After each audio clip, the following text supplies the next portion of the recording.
మోకాళ్ళ మార్పిడి అనే ఆపరేషన్ తోటి వంకర పైన మోకాళ్ళని ఎంతవరకు మనం సరి చేసుకోవచ్చు, ఎంతవరకు మనం స్ట్రైట్ చేసుకోవచ్చు అని చాలామంది పేషెంట్స్ని అడుగుతుంటారండి. 70 ఏళ్ల వయసులో 2 మోకాళ్ళు వంగిపోయి ఊగుతూ ఎముక రుద్దుకుపోతున్న పరిస్థితిలో మన దగ్గర రావడం జరిగింది.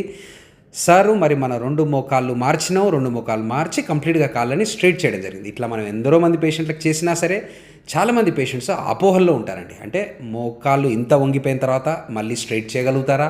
మరి మోకాళ్ళ మార్పిడి చాలా పెద్ద ఆపరేషన్. దాని తర్వాత ఎప్పుడు లేస్తామో, ఎప్పుడు నడుస్తామో, ఎన్నో రోజుల బెడ్ రెస్ట్ ఉంటుంది. చాలా ప్రాబ్లమ్స్ వస్తాయి. మోకాళ్ళ మార్పిడి తర్వాత ఎంతో కఠోరమైన ఫిజియోథెరపీ చేయించుకోవాలి. ఇవన్నీ అపోహలండి.